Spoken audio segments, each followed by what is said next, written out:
Nuestro hermano René Castillo esta mañana nos trae el tema ¿Dónde estaba Jesús antes de nacer? Y para ello tenemos una lectura de introducción.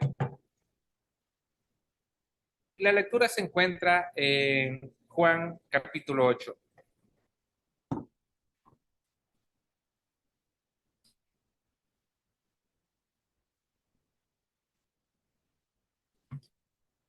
Antes de la lectura se le pide a los hermanos y amigos poner su celular en mudo si pueden o apagarlo durante los minutos para no perder los detalles del esfuerzo realizado por nuestro hermano expositor. Y de igual manera a los amigos y hermanos que están conectados pueden hacer llegar sus preguntas y nuestro equipo de soporte técnico pues estará pendiente para responderle lo más pronto posible. La lectura, Juan 8 del 48 en adelante dice,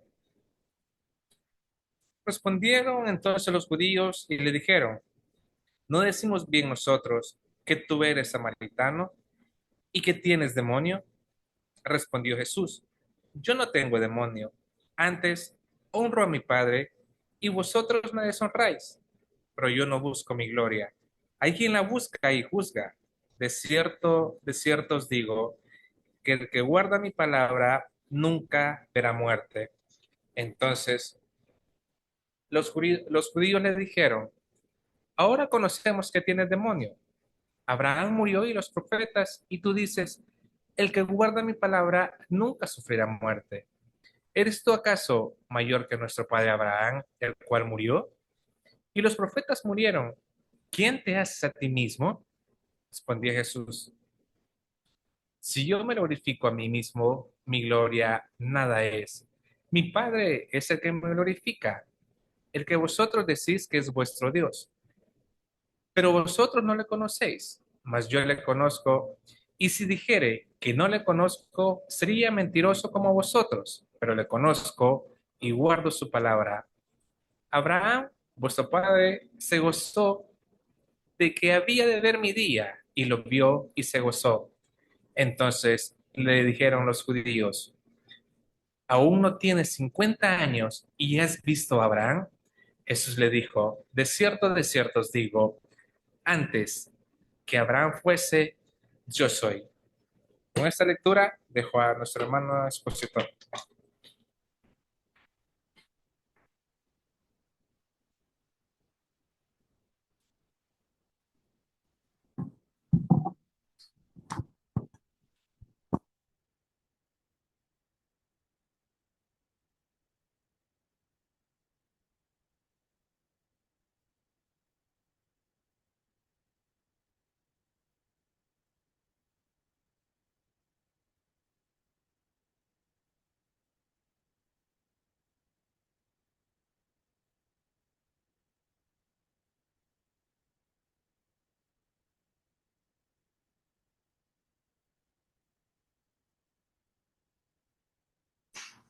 Bueno, muchas gracias.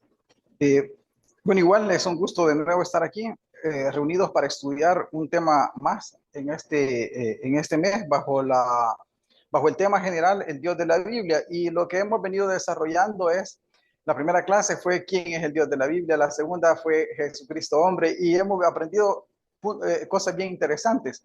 En la primera clase aprendimos de que Dios es trascendente, y cuando decimos que Dios es trascendente, a diferencia de los dioses de la antigüedad, los dioses de la mitología, en los cuales, por ejemplo, Zeus podía bajar a la tierra, podía tomar mujeres, podía tener hijos, podía convertirse en hombre y engañar a los otros seres humanos. El Dios de la Biblia es diferente, es un Dios trascendente, el cual lo muestra como único, todopoderoso, que habita, dice la Biblia, en la luz inaccesible, que nos muestra un Dios que está en otra dimensión diferente a la nuestra, una dimensión en la cual Él eh, tiene una naturaleza diferente respecto a la de nosotros. Nosotros somos seres humanos y al ser seres humanos somos seres creados por Dios. El ser humano es parte de la creación de Dios. Como contraparte, Dios es el creador. Y lo que veíamos en esas ocasiones es de cómo Dios no puede ser parte de su creación porque Él está fuera, está sobre la creación. Y Eso es lo que hace a Dios totalmente diferente al resto de los dioses de la antigüedad, al resto de los dioses de las naciones. Luego vimos el papel de Jesús en los planes de Dios y vimos cómo su naturaleza humana le permite ser el modelo perfecto para otros seres humanos en cuanto a cómo obedecer a Dios. Y vimos aspectos bien importantes, por ejemplo, cuando hablábamos acerca de Jesús y de su naturaleza, hay un versículo que es bien importante, que es Hebreos 4:15. Hebreos 4:15 lo que nos muestra es cómo Jesús se convierte en nuestro modelo. Y Hebreos 4:15 lo que dice es: porque no tenemos un sumo sacerdote que no pueda compadecerse de nuestras debilidades, sino uno que fue tentado en todo según nuestra semejanza, pero sin pecado. Y esto es bien importante, porque dice que Jesús fue tentado en todo según nuestra semejanza. ¿Y qué quiere decir ser tentado?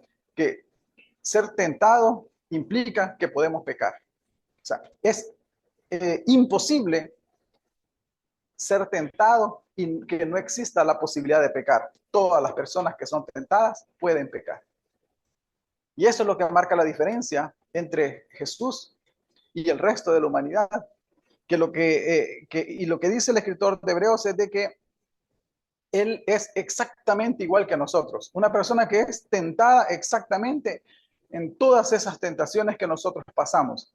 ¿Qué quiere decir? De que todos esos impulsos a pecar, todos esos impulsos a hacer el mal que tenemos nosotros son exactamente los impulsos que tuvo Jesús para pecar y para hacer el mal. Y la misma posibilidad que nosotros tenemos de sucumbir ante la tentación y pecar, son exactamente la misma posibilidad que Jesús tenía de sucumbir ante esa tentación y pecar. ¿Qué es lo que nos dice Hebreos 4:15? Que Jesús es exactamente igual que nosotros en nuestra naturaleza. La gran pregunta es, ¿qué significa pero sin pecado? Esa frase al final. Y muchas veces esa frase puede ser, ha sido interpretada como la imposibilidad de Jesús de pecar. Entonces, venimos y nos hacemos la pregunta, ¿Jesús era incapaz de pecar o era capaz de no pecar? Y tradicionalmente se sostiene la primera, que Jesús era incapaz de pecar. Pero aquí viene la contradicción. Si Jesús era exactamente igual que nosotros y podía y era tentado y padeció siendo tentado igual que nosotros, él enfrentaba exactamente la misma posibilidad de pecar que nosotros. ¿Qué quiere decir entonces, pero sin pecado? Que en cuanto a naturaleza era exactamente igual que nosotros. Pero el pecado no depende de la naturaleza exactamente con la que hemos sido creados. Hay un detalle, que la naturaleza con la que hemos sido creados dice que Dios nos creó a imagen suya, ¿verdad? Y al hacernos a imagen suya, nos provee de esa capacidad de poder decidir, lo que le llamamos el libre albedrío. O sea que nosotros tenemos la capacidad para decidir hacer o no hacer algo. Somos libres de escoger. ¿Qué quiere decir? Que antes del pecado existe la tentación, pero para que el pecado exista después de la tentación, en medio tiene que haber una decisión. Y esa decisión es la que determina si nosotros la tentación la convertimos en pecado o nos mantenemos santos delante de Dios. Entonces, ¿qué quiere decir? Esa decisión depende de nuestra actitud, depende de nuestros valores morales, depende de nuestros principios y de nuestra capacidad para obedecer los mandamientos de Dios. Cuando dice la Biblia que Jesús fue tentado en todo según nuestra semejanza, no es porque él no podía pecar. Jesús dice que la Biblia dice que Jesús fue tentado en todo según nuestra semejanza y pudiendo pecar, se mantuvo sin pecado, porque eso dependió de las decisiones que él tomó. O sea que lo que nos está diciendo es: Jesús es nuestro modelo. ¿Y por qué es nuestro modelo? Porque él era exactamente igual que nosotros. Su naturaleza, su humanidad, su impulso a pecar, su impulso a hacer el mal, era exactamente igual que el nosotros. Pero ¿en qué no fue igual que nosotros? ¿En qué no fue igual que el resto de la humanidad? En su comportamiento. Tenemos a un hombre que es igual en naturaleza, pero diferente en el comportamiento. Y ahí donde rompe los esquemas de la tradición acerca de Jesús. Porque ya no tenemos un Jesús que es perfecto, que es un Jesús esotérico, que no puede pecar. estamos viendo que es un Jesús que perfectamente podía pecar, pero pudiendo pecar, se mantuvo fiel hasta el último momento y prefirió morir antes de pecar, que es lo que no hacemos nosotros, mantenernos fiel hasta el último momento. Jesús lo hizo y eso lo convierte en el hombre con las mejores cualidades que jamás ha nacido en la historia de la humanidad. Y ese hombre, al haber muerto, obediente y tomando siempre decisiones correctas delante de Dios, se convierte ahora en un modelo a seguir. ¿Ustedes creen que pudiéramos seguir a un modelo que es un ángel o que tiene la misma naturaleza de Dios? No podemos, es imposible. No se puede seguir a un hombre que tiene algo de divino en su naturaleza. No se puede seguir a un hombre que no es exactamente igual que nosotros, porque nos está haciendo trampa, porque lleva ventaja delante de nosotros.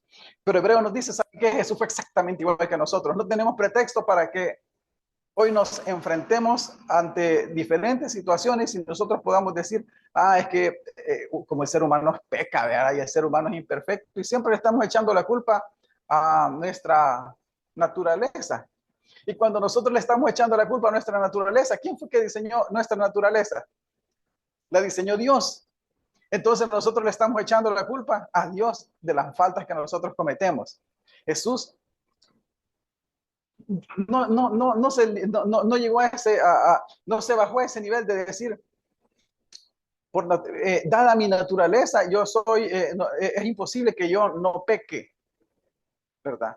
Él dijo, dada mi naturaleza, yo voy a demostrar que es posible no pecar. Y entonces se convierte en nuestro ejemplo.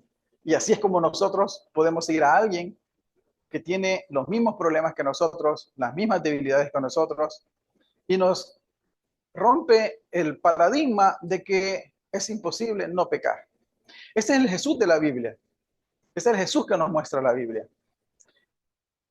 Pero en el concepto tradicional, se nos habla de un Jesús que tiene cualidades divinas. Y entre esas cualidades divinas surge entonces la pregunta, ¿a qué se refiere entonces cuando parece que en algunos pasajes de la Biblia Jesús existe antes de nacer? Porque si Jesús existe antes de nacer, entonces su naturaleza es diferente a la de nosotros. Y es necesario que nosotros abordemos esos pasajes en donde dice que Jesús existe antes de nacer. Porque si Jesús existe antes de nacer, entonces ya no es igual que nosotros, porque a ver, recuérdeme, ¿quién de nosotros recuerda lo que era en su vida pasada?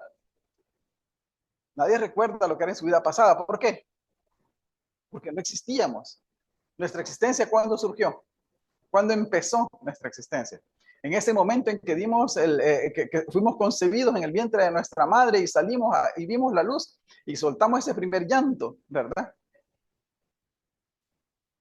Ya le vamos a dar un micrófono, estimada Irma. Ahorita ya le doy el micrófono. Yo sigo mientras para no perder la idea. Entonces, ahí soltamos ese primer llanto y en ese momento inicia nuestra existencia. No existíamos antes de nacer.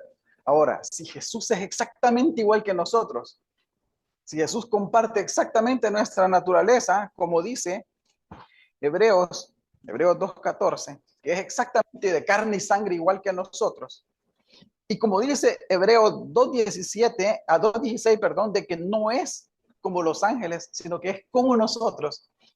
Entonces, si Jesús es como nosotros y no es como los ángeles sí existen desde hace mucho tiempo, ¿verdad? Pero dice que Jesús es como nosotros, no es como los ángeles. Entonces, ¿qué quiere decir? De que esos pasajes necesitan una explicación. Y esos pasajes, esas citas donde se nos habla de que Jesús preexistió, tenemos que abordarlos con la seriedad del caso. Yo en esta mañana no les vengo a imponer lo que les voy a, la propuesta que les traigo. Al contrario, yo les traigo, vamos a traer, es un estudio para que podamos reflexionar y al contrario de aceptarlo, quisiera que cuestionaran lo que les voy a decir. De tal manera de que al final de esta clase vayamos seguros de que en efecto Jesús sí era nuestro modelo porque Jesús era exactamente igual que nosotros. Entonces, ¿qué significaba eso de que Jesús preexistió? ¿A qué se refiere esos pasajes como el que acabamos de leer en Juan 8, ¿verdad? Que leyó nuestro presidente, donde Jesús expresa de manera abierta ante los judíos y dice, antes que Abraham fuese, yo soy. Si ese pasaje está diciendo que Jesús existió antes de nacer, rompe con lo que acabamos de hablar. Porque entonces Jesús ya no es igual que nosotros y estamos contradiciendo al escritor de Hebreos. Pero la Biblia no se puede contradecir. La Biblia tiene una explicación lógica y sigue un hilo. Ahorita préstenle el micrófono y... No. Bueno, según yo lo entiendo, no sé si estoy equivocada, pero según los planes, en los planes de Dios ya existía Jesús, Sí, aunque él no hubiera nacido todavía, pero sí ya estaba en los pensamientos de Dios y quizá por la misma maldad de nosotros, pues él envía a su hijo para que tuviéramos nosotros un ejemplo de que así como él iba a vencer todas las tentaciones que iban a venir en su vida, también nosotros teníamos la capacidad de hacer las cosas diferentes. así es, así es. Vamos a ver eso, Irma, en el transcurso en el transcurso de la clase. Y quisiera que todos los que tengamos algún comentario o alguna expectativa, si esa expectativa no se cumple en la clase, por favor, al final la ponen en los mensajes, ¿verdad? Para los amigos y hermanos que están conectados. Y para los que estamos acá, al final de la clase, hay una expectativa que no se cumplió con esta clase, ¿verdad? Hay un versículo que no quedó claro y todavía sigo pensando diferente a lo que usted expuso en esta clase. Entonces, lo abordamos con mucho gusto, ¿les parece? Entonces, viene Juan, la lectura que hace nuestro hermano presidente, eh, y Jesús se expresa abiertamente diciendo que antes de que Abraham fuese yo soy. ¿Qué quiere decir eso cuando dice antes que Abraham fuese yo soy? Si nosotros lo leemos tal cual está escrito ahí, de manera literal, pues claramente Jesús está diciendo que antes de que Abraham existiera, pues él ya era. Y si Abraham existió en el año 2000 antes de Cristo, quiere decir de que Jesús ya existía pues desde el 2000 para atrás antes de Cristo, ¿verdad? Y tiene una preexistencia eterna. Eso lo hace totalmente diferente a cada uno de nosotros, porque ninguno de nosotros existe, pero contradice a lo que dice Hebreos 2:14, donde dice que Jesús es exactamente igual que nosotros. Y agrega 2 versículos después que Jesús no es como los ángeles. Entonces, si Jesús no es como los ángeles, si Jesús es exactamente igual que nosotros, ¿por qué Juan en el capítulo 8 dice de que existió antes que Abraham? ¿A qué se refiere Jesús y qué está tratando de decir? Y lo primero que tenemos que abordar, porque no solo es ese versículo, hay 4 versículos más que probablemente no los veamos, pero podemos abordar algunos fuera de Juan. Pero ¿por qué Juan se expresa de esa manera? Y precisamente es Juan el que da la evidencia principal, digamos, si lo vemos, lo voy a poner entre comillas, da la evidencia principal de, de estas citas que aparentemente muestran de que Jesús tuvo de alguna u otra manera una existencia previa antes de su nacimiento. Entonces, para que nosotros podamos comprender la forma en cómo Juan se expresa, tenemos que conocer qué tipo de evangelio es Juan. Quizás en otra ocasión volvemos a abordar el tema de cómo leer el libro de Juan, ¿verdad? Pero vamos a rescatar algunos aspectos que vimos acerca de las particularidades que hacen diferente al libro de Juan del resto de evangelios. Tenemos 4 evangelios en el Nuevo Testamento. Los primeros 3 tienen una particularidad, tienen cualidades que los hacen equivalentes, que los hacen similares. Esas características, que son relatos en común, es lo que hace que se le llame evangelios sinópticos. ¿Por qué? Porque sinopsis es como cuando uno hace una foto, y en una foto puede poner los 3 evangelios y uno puede decir, el mismo relato está en los 3 evangelios, Mateo, Marcos, Lucas. Y ustedes pueden ver similitudes entre cada uno de ellos. Y es porque ellos se valieron de relatos comunes, ¿verdad? Que recogieron y entonces de esa manera compilaron cada uno sus evangelios, le agregaron el material propio de cada autor y entonces ese se dirigió hacia cada una de las comunidades. Dios lo inspiró de esa manera, con el objetivo de que hubieran enseñanzas comunes, pero que hubieran particularidades que complementaran el relato de Jesús. Hay una cualidad que tienen esos tres evangelios que no tiene Juan, y es que Mateo, Marcos y Lucas son evangelios narrativos, son evangelios biográficos. O sea que lo que tratan de hacer es narrar la vida de Jesús. Narran la vida de Jesús y narran las enseñanzas de Jesús. Por eso, por ejemplo, Mateo y Lucas, si ustedes se preocupan, si ustedes se fijan, se preocupan por hablar del nacimiento de Jesús, porque lo que quieren hacer sus autores es narrar la vida de Jesús. Tienen un fin biográfico moral. ¿Por qué biográfico moral? Porque quieren mostrar la persona de Jesús y quieren mostrar las enseñanzas de Jesús. Marcos es similar. Marcos aborda la vida de Jesús desde una edad adulta, pero lo que hace es narrar las enseñanzas, los milagros y los hechos de Jesús hasta el final, hasta su muerte. Pero Juan no es así. Y ustedes me dirán, bueno, Juan empieza hablando de Nicodemo, hablando de la mujer samaritana, hablando de Lázaro, de la resurrección de Lázaro. También es un evangelio narrativo. Y hay una característica que hace diferente las narraciones de Juan a las narraciones de Mateo, Marcos y Lucas. Las narraciones de Juan empiezan con una narración, pero terminan con una enseñanza moral. Entonces, el objetivo de Juan, ¿qué nos dice eso? De que el objetivo de Juan no es narrar exactamente el episodio, narrar el evento de la mujer samaritana, narrar el evento de Nicodemo por la noche, sino que al final, a través de esa narración, pretende trasladar un mensaje moral.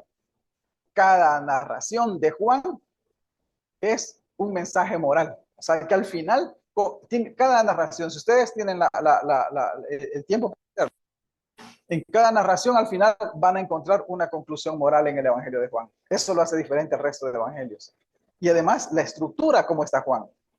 Juan tiene siete milagros al principio. ¿Quiere decir eso que Jesús hizo solo 7 milagros en toda su vida? No, los evangelios no registran toda la vida de Jesús, registran lo que es importante. Pues sí, Jesús tuvo todo el tiempo que estuvo trabajando en su carpintería y albañil haciendo casas, eso no lo dice, ¿verdad? Recoge lo que es importante de Jesús para nosotros. Entonces, en Juan hay una estructura bien particular y hay esquemas de 7. Todo es 7, 7, 7. Yo soy la luz del mundo, yo soy... Todo eso son esquemas de 7. O sea, ¿qué quiere decir? Que Juan no pretende ser un evangelio biográfico, no pretende narrar la biografía de Jesús. Pretende hacer reflexionar sobre la vida de Jesús y sobre sus enseñanzas. Juan es una reflexión. Y hay un punto importante que tenemos que concluir después de esto, de que Juan no es un libro biográfico, ni es un libro cronológico. O sea que cada vez que vayamos a Juan y nosotros interpretemos Juan 1:1, donde dice que el verbo se hizo carne, si nosotros lo interpretamos de manera literal, estamos cometiendo un grave error al desconocer el contenido que tiene Juan. No podemos ir a Juan e interpretarlo de manera literal. ¿Por qué? Porque Juan, a través de sus páginas, usa un conjunto de metáforas y alegorías para trasladar el mensaje de Jesús. Nadie puede atreverse a decir que cuando Jesús dice, quien no come mi carne y no toma mi sangre no puede ser salvo. Nadie va a creer eso literalmente, ¿verdad? Es una manera de expresarse del Evangelio de Juan. Entonces, ir a Juan y citar algo de manera literal, o ir a Juan y no interpretar de que esa narración tiene una conclusión moral, es un error de lectura de la Biblia. Y estamos desperdiciando todo el contenido que Juan tiene. Estamos tirando por la borda por interpretarlo de manera literal. Pero interpretarlo de manera literal no es solo nuestro error. También los judíos en el tiempo de Jesús, ¿saben qué? Lo interpretaban de manera literal. O sea que Jesús, cuando expresó estas ideas, también los judíos cometieron el error de interpretarlo de manera literal. Y por eso vamos a encontrar no 1, ni 2, ni 3, ni 4, vamos a encontrar muchos pasajes en Juan donde Jesús dice algo y cuál es la reacción de los judíos ante lo que dice Jesús, que lo quieren apedrear. Ah, Jesús está loco. Agarran piedras y lo quieren matar. ¿Por qué? Porque interpretan las palabras de él de manera literal. Veamos un caso bien, un par de casos particulares para continuar con el siguiente punto. Entonces, estimados, primer punto, el Evangelio de Juan es un evangelio diferente. Esta clase lo vamos a desarrollar a través de 3 puntos principales. El primer punto es que Juan es un evangelio diferente y que cuando lo leamos tenemos que contemplar que Juan es un evangelio que se expresa a través de alegorías y a través de relatos que tienen una conclusión moral. Por ejemplo, cuando dice Juan 2:19, veamos Juan 2:19.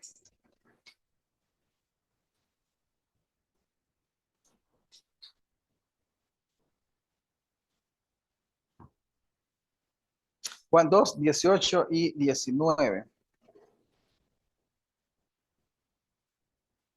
Jesús está en el templo y le dicen los judíos.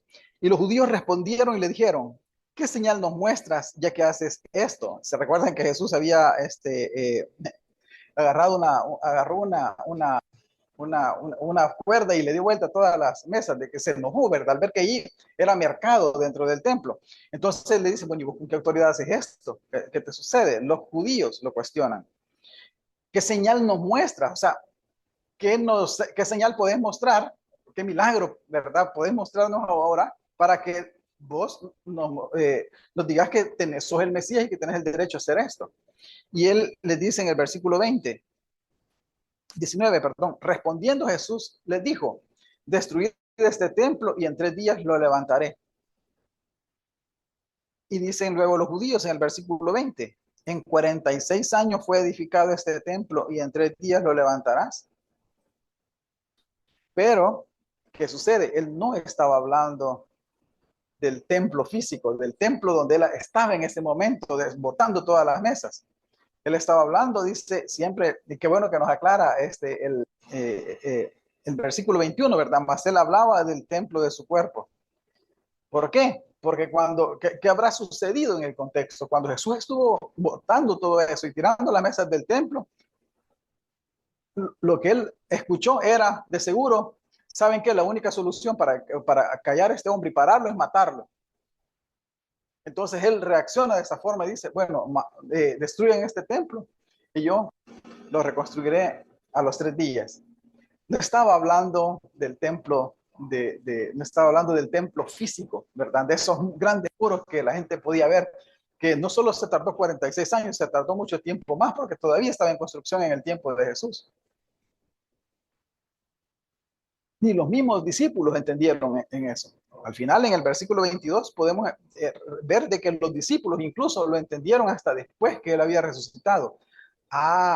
Él se refería al templo de él, se refería a él, a la persona misma, no se refería al templo de Jerusalén, al templo físico. ¿Qué quiere decir? De que, ¿qué nos muestra Juan? Y como encontraremos muchos versículos más. Pero ¿qué nos muestra este versículo? De que los judíos interpretaban de manera literal las palabras que Jesús decía. Ahora, Jesús estaba mintiendo en lo que él decía, en lo que él expresaba. Cuando él dijo, destruid este templo y en 3 días lo levantaré, él estaba mintiendo. Él no estaba mintiendo. Él estaba diciendo una verdad.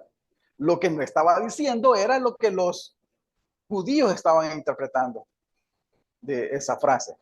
Él estaba trasladando un mensaje, pero los judíos que lo escuchaban no lo estaban interpretando de la manera correcta, lo estaban interpretando de manera literal. ¿Cuál era la reacción de los judíos siempre? Era agarrar piedras, sacarlo, burlarse de él. Entonces Jesús no es que estaba mintiendo en lo que decía, es que los judíos interpretaban mal. ¿Qué quiere decir? De que Jesús no estaba diciendo lo que aparentemente decía, sino que detrás de eso había que hacer un esfuerzo para comprender cuál era el mensaje. ¿Me comprenden? A eso los invito yo cuando vengamos a Juan. Que cuando leamos Juan, hagamos un esfuerzo, porque el libro nos dice, nos invita, nos hace reflexionar a que nosotros vayamos a Juan y cada vez que lo leamos, no nos quedemos con lo que interpretemos literalmente del Evangelio, sino que vayamos al mensaje que está detrás de esas palabras que está expresando Jesús. ¿De acuerdo? ¿Por qué está aquí? Porque la historia se escribe para no cometer los mismos errores. Están escritos estos pasajes para que nosotros no los cometamos. Para que nosotros, de seguro en la comunidad a la que se dirigió el Evangelio de Juan, estaban interpretando mal también estas palabras. Y se escriben precisamente para aclarar a que Jesús no estaba diciendo esas cosas de la manera en cómo se estaban interpretando. Por ejemplo, Juan 1, atrasito, en el versículo 12 y 12, 13 y 14. Vamos a leer los tres. Y habrá muchos otros pasajes más, ¿verdad? En Juan, pero nos vamos a limitar por el tiempo solo a estos dos. Dice, mas a todos los que le recibieron, a los que creen en su nombre, les dio potestad de ser hechos hijos de Dios. A todos los que reciben a Dios, les da potestad de ser hechos hijos de Dios. Y miren el versículo 13. Estos hijos de Dios, los cuales dice, no son engendrados de sangre, ni de voluntad de carne, ni de voluntad de varón, sino de Dios. ¿Qué pasa si nosotros interpretamos de forma literal esto? Que todos nosotros que decidimos escuchar la palabra de Dios, no nacimos por obra y gracia del Espíritu Santo, de manera virginal, ¿o sí? Nadie de nosotros nació así. Pero el Evangelio de Juan no está tratando de decir eso. Si nosotros interpretamos de manera literal, lo estamos interpretando mal. Detrás de eso existe un mensaje y es la elección de Dios, la adopción de Dios hacia cada uno de nosotros por las decisiones que tomamos. Y miren el versículo 14, dice, y aquel verbo fue hecho carne y habitó entre nosotros, y vimos gloria y gloria como del unigénito del Padre, lleno de gracia y de verdad. Dice que aquel verbo, que es la palabra de Dios, de la cual está hablando en el versículo 1, se hace carne. Si nosotros interpretamos que esa palabra literalmente se hace carne, también estamos cometiendo un error. Lo que está diciendo es de que esa palabra de nuevo se manifiesta otra vez hacia los hombres. Ven, es lenguaje figurado, es un lenguaje metafórico, no es un lenguaje literal. Y todo el libro de Juan está lleno de este tipo de simbología. Entonces, y así podemos encontrar otros pasajes, como por ejemplo, cuando la mujer Jesús le dice, no leamos esto, Jesús le dice a la mujer samaritana, el agua que yo le daré a él será una fuente que sale para vida eterna, y le dice la mujer samaritana, dame esa agua. Yo no quiero venir todos los a mediodías a sacar con este cántaro en este pozo que tanto cuesta el agua, pues si voy a tener una fuente que nace agua siempre, decime dónde está para ir a traer. La mujer está interpretando agua. Jesús está hablando de vida eterna. Ven, no está hablando de manera literal. Está trasladando un mensaje a través de metáforas. Y lo que el Evangelio de Juan pretende es que nosotros reflexionemos sobre esas palabras de Jesús y que descubramos la riqueza moral que está detrás de esas palabras, la riqueza espiritual. Entonces, estimados, ¿a qué se refiere cuando dice antes que Abraham fuese yo soy? ¿Qué es lo que nos trae para acá?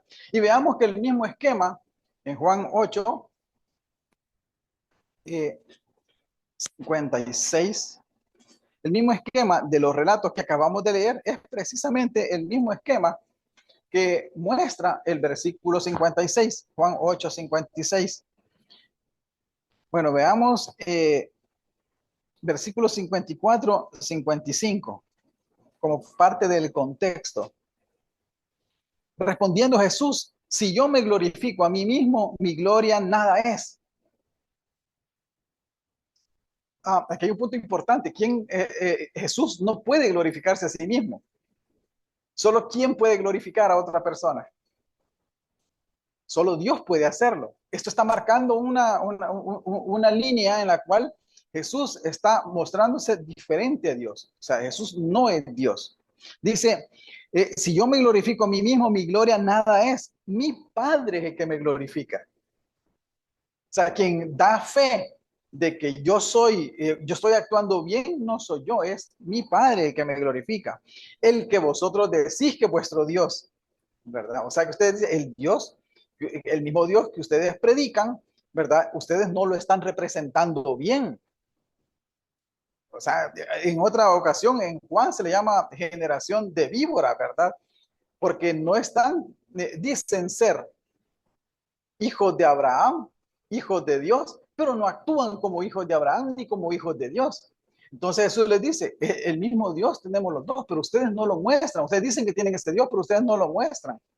O sea, Dios se manifiesta en aquella persona que lo muestra con su forma de ser, con su vida, con sus decisiones.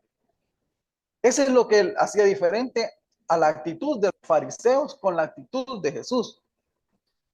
Y dice el versículo 55, pero vosotros no le conocéis, mas yo le conozco. Y si dijera que no lo conozco, sería mentiroso como vosotros, pero le conozco y guardo su palabra. Aquí hay un detalle, que si él está diciendo que le conozco, ¿cuál sería la interpretación superficial, inmediata que alguien pudiera hacer de este pasaje?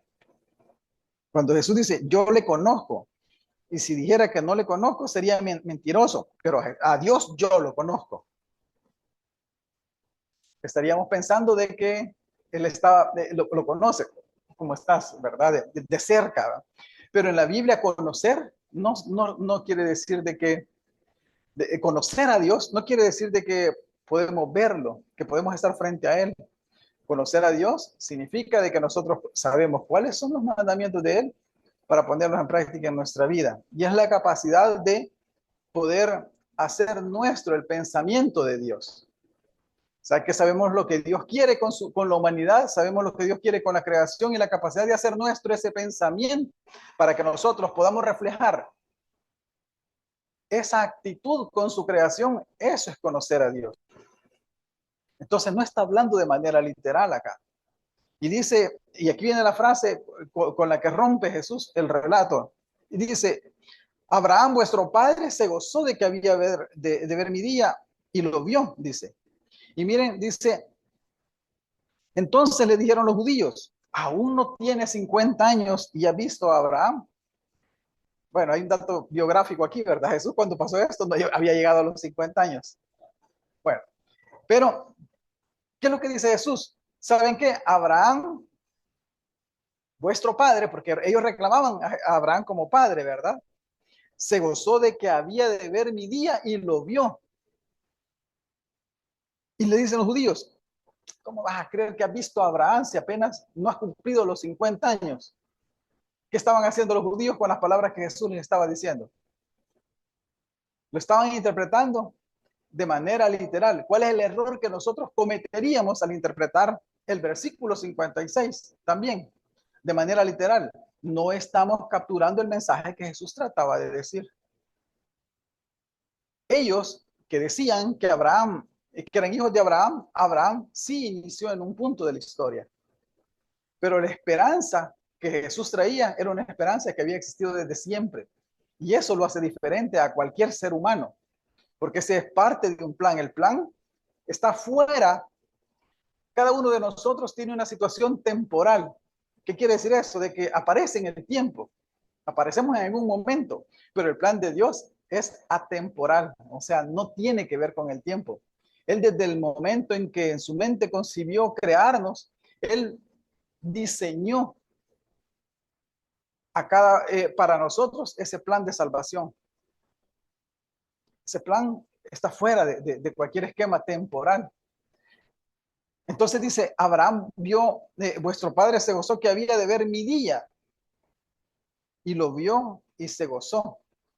A ver, pero ¿qué Abraham? ¿En qué parte de la Biblia dice que vio el día de Jesús y que pudo ver a Jesús? Abraham no conoció a Jesús en ninguna parte de la Biblia. No está expresándose Jesús de forma literal. Está trasladando un mensaje. Veamos Hebreos 11:13 y no pierdan Juan 8:56. Hebreos 11:13.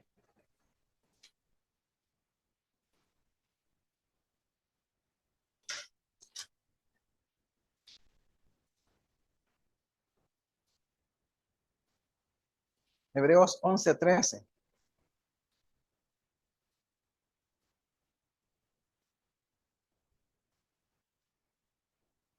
Dice, conforme a la fe, murieron todos estos sin haber recibido lo prometido. O sea, vivieron toda su vida sin recibir nada. Pero miren la forma en cómo ellos vivieron. Dice, sino mirándolo de lejos. No está hablando de algo físico, ¿verdad? Está hablando de una esperanza, sino mirándolo de lejos y creyéndolo. O sea, que ellos murieron mirando las cosas de lejos, creyendo que eso vendría en alguna ocasión y saludándolo, dice. ¿Qué pasa? Que cuando dice, murieron mirándolo de lejos y creyéndolo y saludándolo. Saludándolo como que vieron esto físicamente. Como que esa persona prometida para redención de la humanidad, esa persona que rompería los esquemas de la obediencia humana, como que la conocieron. No solo Abraham vio su día. ¿Quiénes más vieron su día? Aquí está hablando de Jacob, de Enoc, de Abel. Todas estas personas murieron. Miraron de lejos, lo creyeron y lo saludaron. No está hablando de un contacto físico, no está hablando de la persona física. Está hablando del plan divino bajo el cual estas personas pusieron su esperanza. Y confesando, dice el versículo, que eran extranjeros y peregrinos sobre la tierra. ¿Ya? ¿Qué quiere decir? De que ellos murieron puesta la esperanza en ese futuro venidero. Volvamos ahora a Juan 8:56. Y volvamos a leer el versículo 56.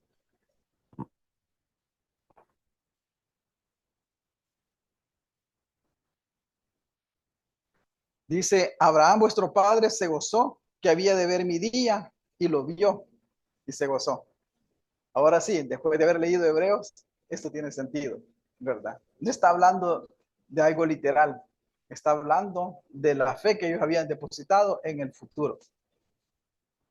De hecho, hay una figura literaria que se llama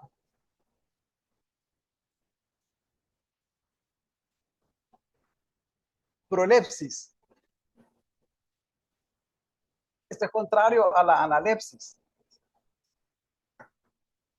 Y estas palabras son raras, ¿verdad? Pero cuando ustedes a esta analepsis le dan flashback, si ustedes saben qué es, ¿verdad? Como les gusta ver películas y todo ese tipo de cosas, han visto en las películas que el actor está pasando por un problema y aparecen escenas de su vida, escenas que ha hecho en su vida anterior. Ese es un flashback. Pues tiene un nombre formal y literario, es analepsis. Prolepsis es lo contrario a la analepsis. Este es flash forward, ¿verdad? O sea, ver el futuro.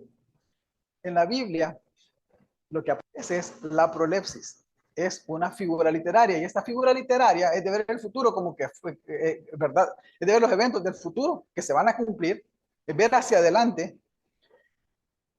La prolepsis es parte del pensamiento semítico, es parte del lenguaje de la Biblia. O sea, hablar de las cosas que van a suceder como que si fueran es una expresión natural de la Biblia. ¿Por qué? Porque como todo es parte de un plan divino y es parte del plan de Dios, todo lo que Dios está demarcado en ese plan, obviamente todo eso va a suceder. Entonces vamos a leer casos de prolepsis en la Biblia. ¿Ya? Entonces, veamos, antes de hablar de Jesús, tenemos que mencionar que adicionalmente el lenguaje que se usa particularmente, o sea, adicional al lenguaje que se usa particularmente en el Evangelio de Juan, la Biblia tiene expresiones que son particulares y que las podemos encontrar a través de tanto el Antiguo como el Nuevo Testamento. Y creo que el más famoso que podemos citar en el Antiguo Testamento y que muchos de ustedes saben de memoria, pero lo vamos a decir por todos los que estamos también conectados, es Jeremías 1 del 4 al 5. Jeremías 1 del 4 al 5. Vamos a leer en este caso Jeremías 1 del 4 al 5.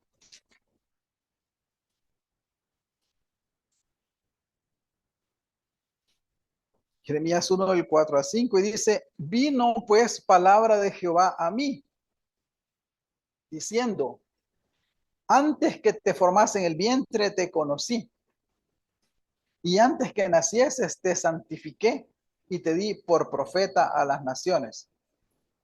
Entonces aquí estamos viendo un caso de prolepsis, ¿verdad? Es una expresión literaria.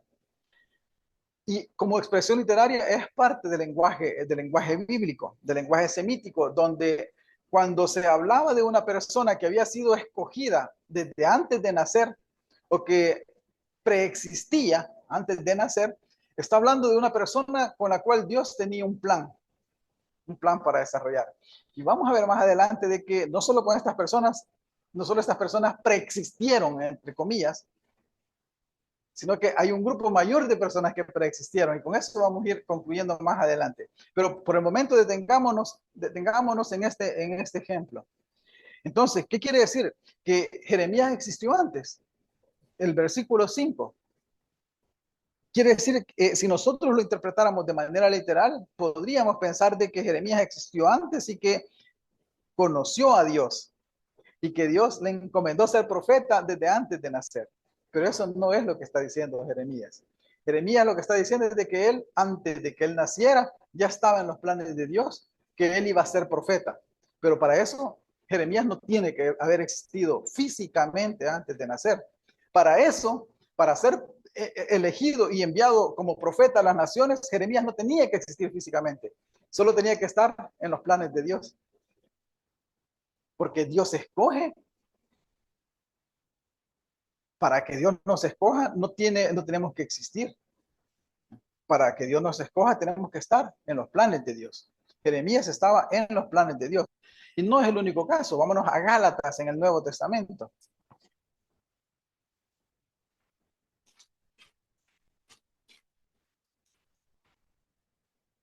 Gálatas 1:15.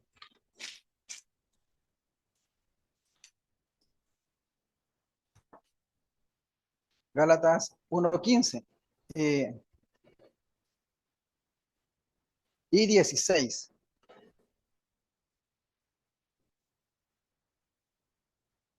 1:15 dice, este es Pablo.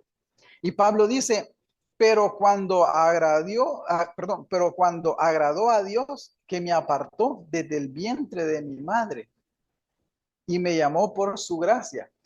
Estamos leyendo lo mismo que en Jeremías, ¿verdad? Dice, me apartó desde el vientre de mi madre y me llamó por su gracia. Revelar a su hijo en mí para que yo le predicase entre los gentiles. No consulté enseguida con carne y sangre. Entonces, miren bien esto. Dice que Dios lo apartó desde el vientre de su madre y lo llamó por su gracia y le reveló a su hijo cuando todavía no había nacido. ¿Es esto literal? Dios, Pablo nunca vio a Dios, ¿verdad? Nunca vio a Dios personalmente antes de nacer. Y Dios le presentó a su hijo. Es una forma de expresión. ¿Ya? En la Biblia, este lenguaje de preexistencia que está enmarcado dentro de lo que de esta figura literaria. Prolepsia es como la metáfora, la anáfora, la ironía, la símil, lo mismo que hemos estudiado en idioma nacional en 4º grado. Prolepsis es una de esas. El lenguaje de preexistencia, donde se utiliza bastante la prolepsis, es un motivo literario. Y esto lo hemos visto anteriormente. ¿En qué consiste un motivo literario? Este lenguaje de preexistencia de que habla Jeremías, de que habla Pablo, se aplica a Abraham y a muchos otros personajes de la Biblia. Es un motivo literario. Y motivo literario es aquella idea, aquella frase o aquel contenido que se repite a lo largo de una obra con el objeto de remarcar una verdad, con el objeto de remarcar un mensaje. ¿Cuál es la idea de repetir entonces el hecho de que antes de que Abraham fuese, yo soy? O cuando Jeremías dice de que desde el vientre de mi madre me llamó Pablo. Todo este lenguaje de preexistencia a través de la Biblia, el cual no solo se aplica a Jesús, sino que se aplica a todos los profetas, a los apóstoles, es un motivo literario. El motivo literario es una idea en la Biblia que se repite con el objeto de remarcar la elección para un papel especial, para remarcar que esa persona es parte del plan de Dios. Anote la pregunta, Elvira, y se la contesto al final. Ahí téngala, no la borre. Bueno, me recuerda. Veamos entonces Isaías 42:9. Isaías 42:9.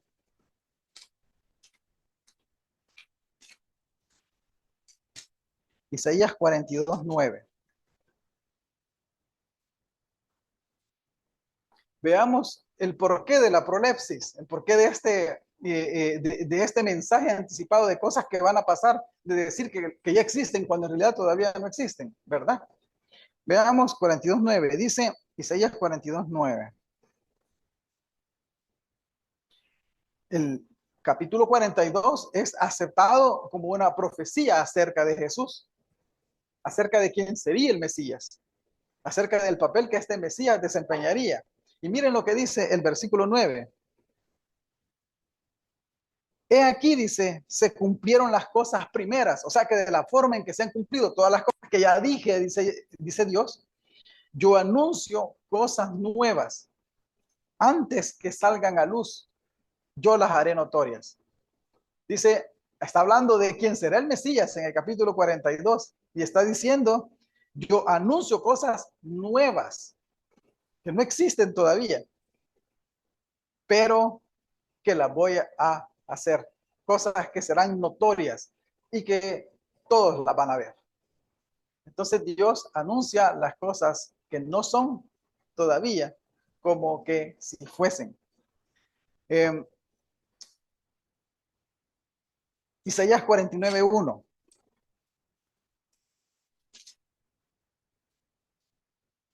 Muchos ven el capítulo 49 también como un reflejo de lo que el Mesías sería. Una profecía donde, si bien es cierto, el capítulo 49 se refiere a Israel, pero el ideal de ese cumplimiento es en el Mesías de Israel.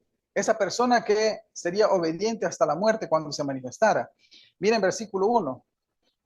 Dice 49:1. Oídme costas y escuchad, pueblos lejanos. Jehová me llamó desde el vientre. ¿Quién dijo esto antes? Jeremías, Pablo, ¿verdad? Jehová me llamó desde el vientre, desde las entrañas de mi madre tuvo mi nombre en memoria. No se trata de preexistencia, se trata de elección, se trata de asignación de un papel. Esto lo que quiere decir es de que Dios sostiene el universo y que la vida humana no es un accidente.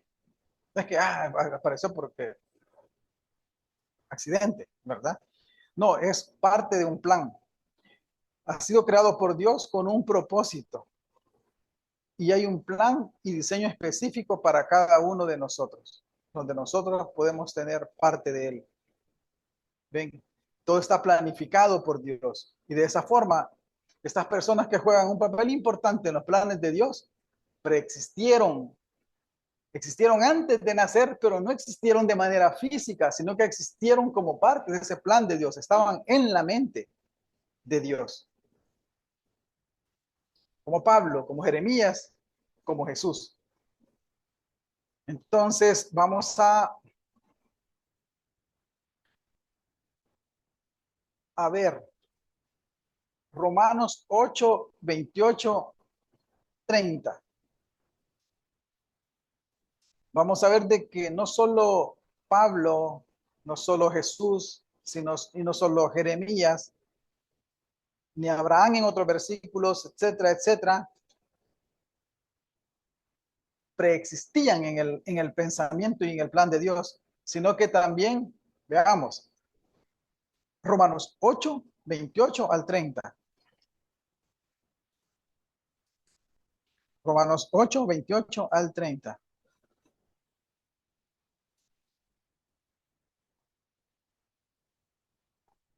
A ver, veamos. Y sabemos, dice Pablo, que los que aman a Dios, todas las cosas les ayudan a bien.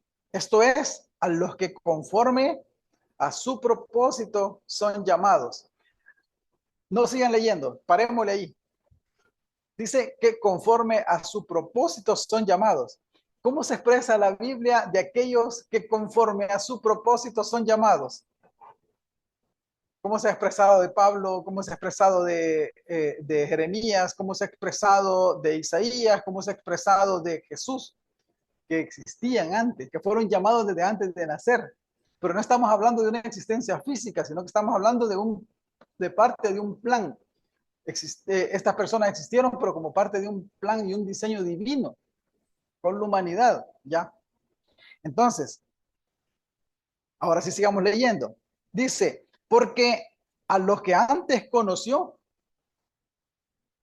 sea, también los predestinó para que fuesen hechos conforme a la imagen de su Hijo, para que sea el primogénito entre muchos hermanos. Y a los que predestinó, a estos también llamó. Y a los que llamó, a estos también justificó. Y a los que justificó, a estos también glorificó. ¿De quiénes está hablando aquí el apóstol Pablo en la carta de los Romanos? ¿Quiénes han sido llamados y han sido predestinados para que sean glorificados? Yo levantaría la mano allí donde estoy sentado, ¿verdad? A nosotros nos llamó, a nosotros nos predestinó. Miren el lenguaje que utiliza Pablo. Dice que a los que antes conoció, nosotros no existimos antes. No conocimos físicamente a Dios. Dios nos conoció a nosotros en su plan. A los que antes conoció, los predestinó, dice, para que que fuéramos hechos conforme a la imagen de su Hijo. Dice que no solo nos predestinó, sino que nos llamó, nos justificó y nos glorificó. Y nos dio salvación y nos dio vida eterna. ¿Qué quiere decir? De que en la mente de Dios, no solo Jesús existió antes, no solo Pablo existió antes, no solo Jeremías existió antes, sino que cada uno de nosotros existía en la mente de Dios. No está hablando de existir físicamente, no está hablando de existir como personas con Dios en el cielo. Está hablando de estar en la mente de Dios, ser parte de ese plan divino. El ser llamado quiere decir que equivale a ser escogido, ¿verdad? Hay que tener en cuenta eso. Y la reflexión de esta mañana es de que ahora que sabemos de que al igual que Pablo, los profetas y Jesús, también nosotros existíamos en los planes de Dios y que ahora que hemos nacido, tenemos la oportunidad de aceptar ese llamado, no dejar ese llamado tirado a la basura.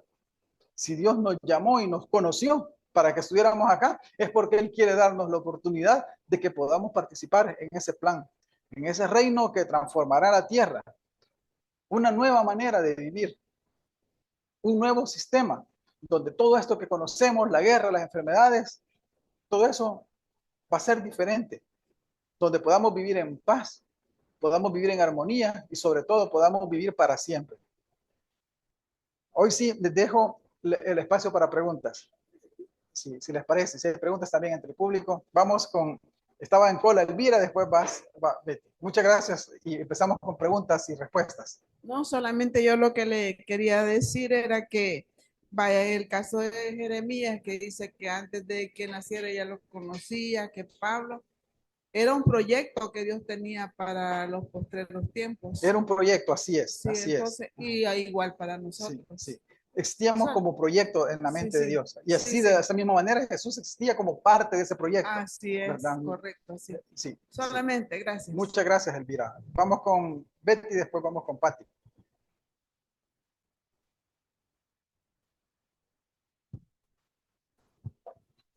Yo solamente quería quizás citar el Salmo 89. En el Salmo 89, en el 3 dice, hice pacto con mi escogido, juré a David mi siervo diciendo, para siempre confirmaré tu descendencia y edificaré tu trono por todas las generaciones. Y en el 89:35 es una cosa súper hermosa porque dice, una vez he jurado por mi santidad y no mentiré a David. Entonces, cuando él ha dicho esa palabra de lo que él va a hacer su proyecto, él dice que una vez juró por su santidad y no va a mentir a David. Sí, Entonces, todo lo demás que consecuente que ha venido de todos los demás profetas y todo, lo ha hecho porque él lo dijo y porque así va a ser. Y en función de ese plan, ese proyecto que él tiene, e incluso pone a los cielos y a la tierra como testigos. Entonces, ese proyecto de buscar un pueblo santo, un pueblo escogido, viene realmente porque dice que él no va a mentir, porque ya de lo acuerdo. dijo. Sí, muchas gracias por tu aporte. Vamos a ver, Pati. Ajá, una de las características de Dios es omnisciente, que Él sabe el pasado, presente y futuro. Entonces, y quería aprovechar, no sé si puedo leer Efesios. Sí, está Entonces, bien. dice Efesios, del 1, del 4 a 5, dice, según nos escogió en el antes de la fundación del mundo, para que fuésemos santos y sin mancha delante de Él. Este es un propósito, pero vean el 5 dice, en amor, habiéndonos predestinado para ser adoptados hijos suyos por medio de Jesucristo, según el puro afecto de su voluntad. Sí, muchas gracias. Repetí el versículo 4, por favor. Dice, según nos escogió en Él antes de la fundación del mundo, Sí, para que fuésemos santos y sin mancha delante de Él. Un sí, muchas gracias. propósito ahí por Sí. el cual Él Según nos predestinó. escogió, bien importante eso, ¿verdad? Según nos escogió antes de la fundación del mundo. ¿Quién más estaba ahí en esa lista? Estaba Jesús, estaba Abraham, estaba David, estaba Pablo, ¿verdad? Todas estas personas, Jeremías.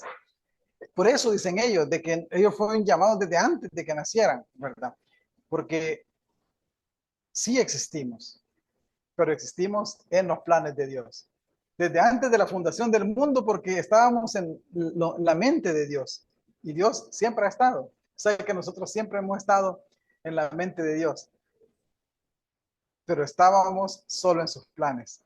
Ahora, que nosotros materialicemos ese plan, ya no depende de Dios. Dios da el llamado, pero somos nosotros los que hacemos el esfuerzo para participar de ese llamado. No sé si hay alguna pregunta adicional o hay más.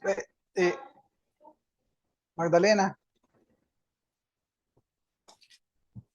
Sí, solamente es un comentario acerca de Apocalipsis 13:8, donde dice, y la adoraron todos los moradores de la tierra cuyos nombres no estaban escritos en el libro de la vida del Cordero, que fue inmolado desde el principio del mundo. Sí. Magdalena, volvete a repetir ese último versículo.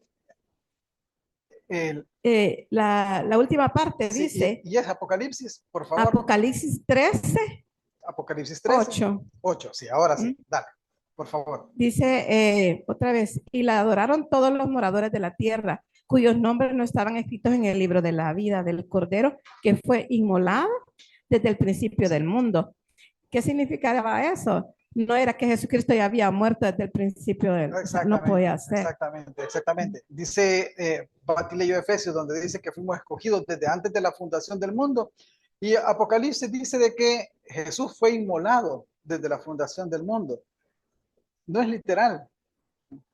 Es una forma de decir cómo todo el plan está diseñado de principio a fin y donde Jesús era el principal ángulo, ¿verdad? Alrededor del cual este plan se va a materializar.